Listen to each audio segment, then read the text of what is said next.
اشتم سے حسنین علی کو کہ وہ آئیں اور خلیفہ دوم کی سیرت پر اپنے حالات کا اظہار کریں۔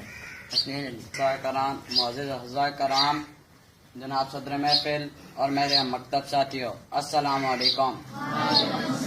آج مجھے آپ کے سامنے جس شخصیت کے اوصاف بیان کرنے کا موقع ملا ہے، وہ شخصیت اپنی ذات میں ایک انجمن اور اتنی جامع شخصیت ہے کہ شاید اس شخصیت کے اوصاف بیان کرنے میں مجھے وقت کم پڑ جائے۔ میں کوشش کروں گا کہ اس قلیل وقت میں ان کی شخصیت کے زیادہ سے زیادہ پہلو اجاگر کر سکوں۔ جی ہاں، آپ بالکل درست سمجھے، میری آج کی تقریر کا عنوان خلیفہ دوم حضرت عمر رضی اللہ تعالیٰ عنہ کی شخصیت ہے۔ حاضرین کرام، حضرت عمر اسلامی اور انسانی تاریخ کا وہ روشن، تابناک اور ہمہ جہت کردار ہیں کہ جس کی نظیر آسمان شاید اب رہتی دنیا تک روئے زمین پر نہ دیکھ سکے گا، کہ ایک ایسا عادل حکمران جس کے عدل کا یہ علم ہے کہ اس کا غلام اونٹنی پر سوار اور وہ خود ہاتھ میں مہار پکڑے جا رہے ہیں، حالانکہ وہ خود 22 لاکھ مربع میل کا حاکم ہے۔ تاریخ انسانی نے اس سے پہلے یہ منظر بھی نہ دیکھا ہوگا کہ خلیفہ خود رعایا کا حال جاننے کے لیے راتوں کو گلیوں میں گشت کر رہا ہے اور خود بیت المال سے اپنی کمر پر سامان لاد کر غریبوں میں تقسیم کر رہا ہے۔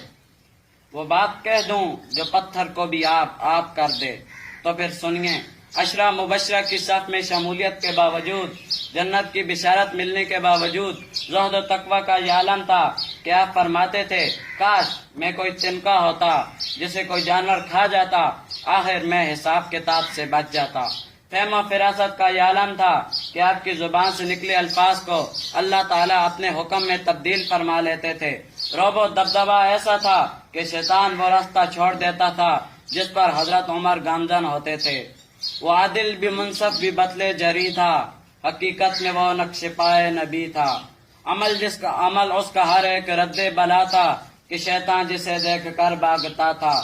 ہوا اس کا پیغام طیبہ سے لے کر اڑی اور پہنچایا ایران جا کر۔ پڑے نام اس کا تو ہٹ جائے دریا، عمر نام سن کر سمٹ جائے دریا۔ حاضرین کرام، اسی کے ساتھ تصویر کا دوسرا پہلو بھی میں آپ کے سامنے رکھنا چاہتا ہوں، وہ یہ کہ اگر وہ لوگ صحیح معنوں میں حکمران تھے تو ان کے رعایا کے دل بھی خوف خدا سے معمور تھے۔ حضرت عمر کے دور میں ایک ماں اپنی بیٹی سے دودھ میں پانی ملانے کا کہتی تو بیٹی کہتی، ماں امیر المومنین نے اس سے منع فرمایا ہے۔ ماں کہتی، بیٹا کون سا امیر المومنین اس وقت دیکھ رہے ہیں؟ تو بیٹی کا جواب تاریخ انسانی نے اپنے اوراق کے سنہری الفاظ میں سمو لیا۔ بیٹی کہتی ہے، ماں اگر عمر نہیں دیکھ رہا ہے تو عمر کا خدا تو دیکھ رہا ہے۔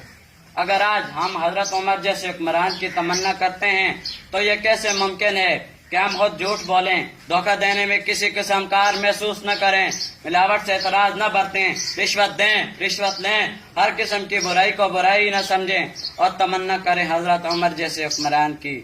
تو یہ محض ایک دیوانے کا خواب ہے اور کچھ نہیں، کیونکہ آپ صلی اللہ علیہ وآلہ وسلم نے ارشاد فرما کر سمجھا دیا ہے کہ جیسے تمہارے اعمال ہوں گے ویسے ہی تمہارے حکمران ہوں گے۔